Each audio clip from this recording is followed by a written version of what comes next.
Welcome everybody, welcome to the first video of the VW project. We're here, first video. Here's a small rundown of what we're gonna do in this channel. First thing, we're gonna be talking Volkswagens. That's why it's VW project, because there's a lot of projects coming up.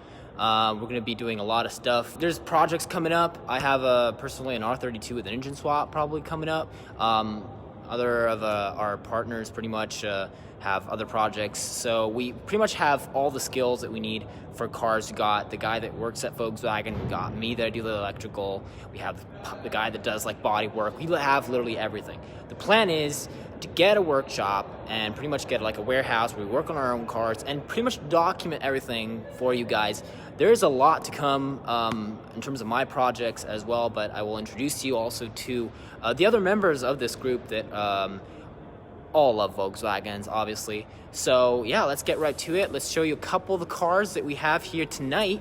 As you probably can see, just chilling right in back of me right there is a nice red car, and there's a black one right there, which if any of you Volkswagen enthusiasts know what it is, it's an R32.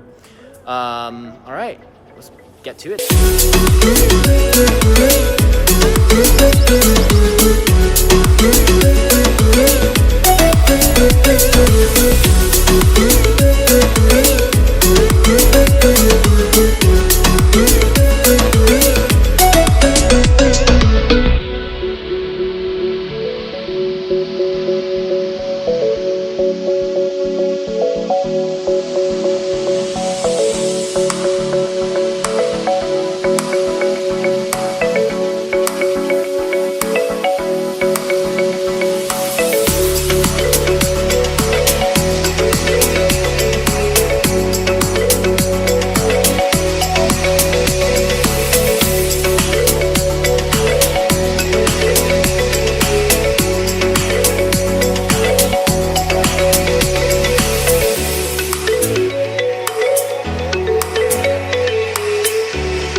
Alright guys, so we just got back from a small meet with some of our friends that are going to be participating to this channel, and we'll introduce them to you later.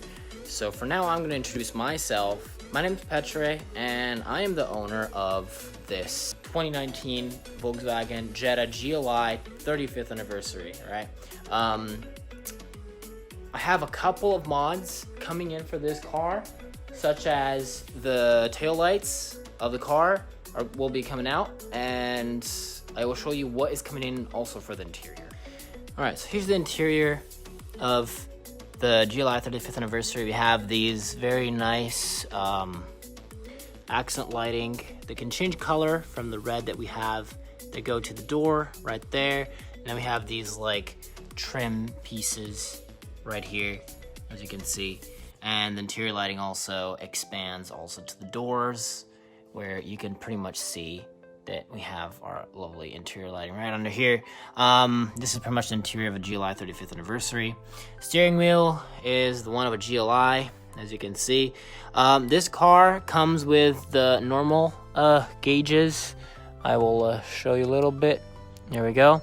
So these are normal gauges that come with the GLI 35th anniversary. These will change. These are going to become a full display. Here are a couple of pieces that I already have acquired for the interior of my GLI 35th anniversary. We're going to start with the digital dash, and here it is. This is the part right here.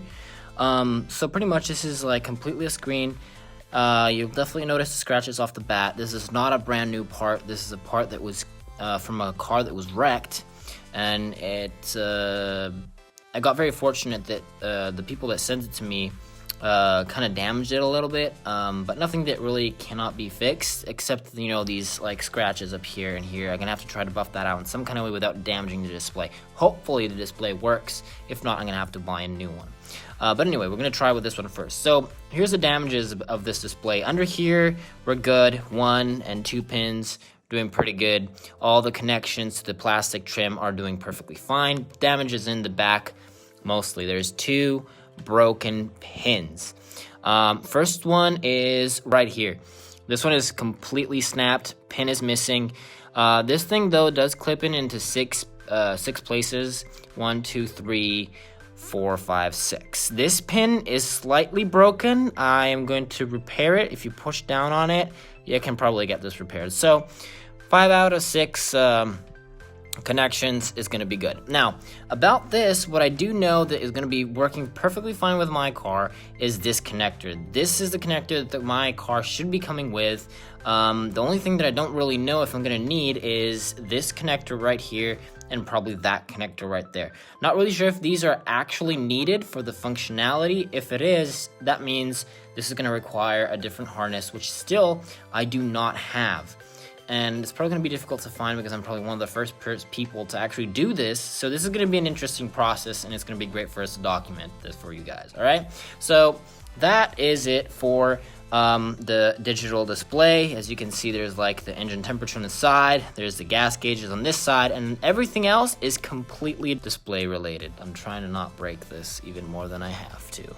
So on with the next part. Next part is the radio. So for now, I have acquired the 8-inch screen radio.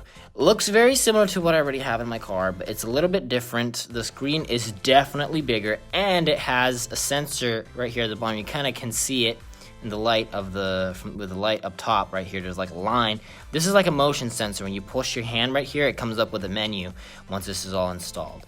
This is definitely cleaner. I really like it a lot more. To be able to make this happen though, we need the MIB unit that sits inside the glove box. I haven't got that yet because that is pretty much the brains for this thing.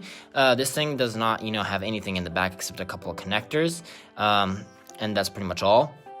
The brains stay in the glove box, as I said before, and I still need to acquire that, and I need to change the glove box. But most important thing, which I was very worried about to find, was the wiring harness that would convert from my wiring harness in my car to this, which hadn't been made for my car, for any Volkswagen Jetta yet, but I found one company that does it, and in the future, we will definitely link in description what company this is. First, we're gonna make sure that this all works, and then I will put the link in description, right? So here's the wiring harness. First of all, they came up with this. Don't really know what this is for. I'll probably figure it out when we get this all installed.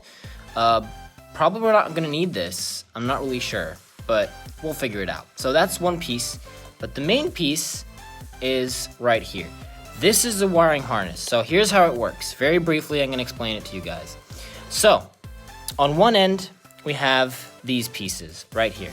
So this is where the wiring harness of my car will plug in already, one here, and it'll plug into this as well. This is pretty much for the antenna for the radio. 1 and 2 will plug in here, all right? These two are going to, sorry for the movement, these two are going to plug in right here. That is gonna plug in right there, and that is gonna plug in right there.